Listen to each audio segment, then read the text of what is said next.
అదే RTV app వార్తల్ని క్షణాల్లో చదివే అవకాశం ఉంటుంది. ఒక న్యూస్ పేపర్, ఒక టెలివిజన్ ఛానల్ మీ చేతుల్లో ఎప్పుడూ ఉంటాయి.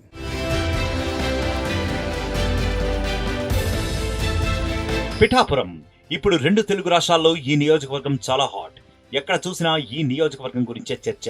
ఎందుకంటే జనసేనాని పవన్ కళ్యాణ్ ఇక్కడి నుంచే ఎమ్మెల్యేగా పోటీ చేయడమే. కాపు సామాజిక వర్గం ఓట్లు ఎక్కువగా ఉన్న పిఠాపురం నియోజకవర్గం ఎంతో చారిత్రక నేపథ్యం ఉన్న ప్రదేశం. సంగీతం, సాహిత్యం, ఆధ్యాత్మికతలను పెంచి పోషించడంలో పిఠాపురం సంస్థానం ప్రత్యేక స్థానం సంపాదించుకుంది.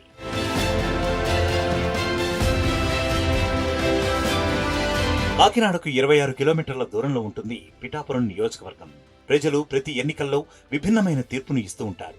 అయితే ఈసారి ఏ పార్టీకి జై కొడతారనేది ఆసక్తికరంగా మారింది. పిఠాపురం మున్సిపాలిటీ, గొల్లప్రోలు, కొత్తపల్లి మండలాలు కలిసి ఏర్పడ్డ ఈ నియోజకవర్గంలో కాపు సామాజిక వర్గం ఓట్లు అత్యధికం.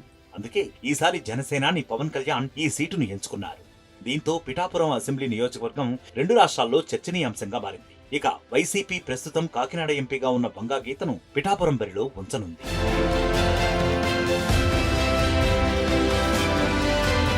కాకినాడ జిల్లాలో పిఠాపురం, రాజోలు, అమలాపురం, కొత్తపేట నియోజకవర్గాల్లో కాపు సామాజిక వర్గం ఓట్లు పెద్ద ఎత్తున ఉన్నాయి. ఇందులో పిఠాపురం, అమలాపురం, రాజోలు నియోజకవర్గాల్లో జనసేన కొంత బలంగా ఉంది. అయితే ఇందులో పిఠాపురం మినహా అమలాపురం, రాజోలు 2 ఎస్సీ నియోజకవర్గాలు.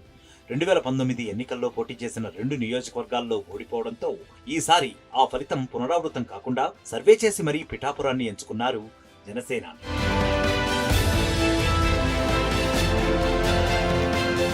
పిఠాపురం నియోజకవర్గ ప్రజలు విభిన్నమైన తీర్పులకు కేరాఫ్ అడ్రస్. 2004లో రాష్ట్రమంతటా వైఎస్ఆర్ నేతృత్వంలో కాంగ్రెస్ పార్టీ విజయ ఢంకా మోగిస్తే పిఠాపురంలో మాత్రం బీజేపీ అభ్యర్థి పెండెం దొరబాబు విజయం సాధించారు. 2009లో ప్రజారాజ్యం పార్టీ తరపున పోటీ చేసిన బంగా గీత గెలిచారు. 2014లో ప్రధాన పార్టీల అభ్యర్థులను కాదని ఇండిపెండెంట్ గా పోటీ చేసిన ఎస్వీఎస్ఎన్ వర్మను గెలిపించారు నియోజకవర్గ ప్రజలు. ఇక 2019లో వైసీపీ తరపున పోటీ చేసిన పెండెం దొరబాబు విజయం సాధించారు.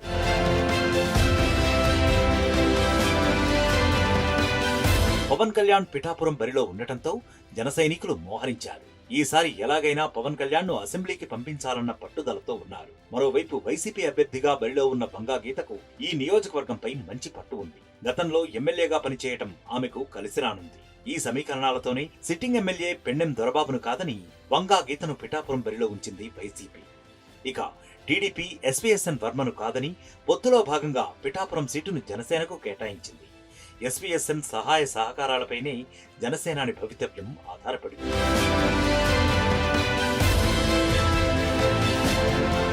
మరిన్ని వీడియోస్ కోసం ఛానల్ ని సబ్స్క్రైబ్ చేయండి. లేటెస్ట్ అప్డేట్స్ కోసం వాట్సాప్ ఛానల్ ని ఫాలో చేయండి.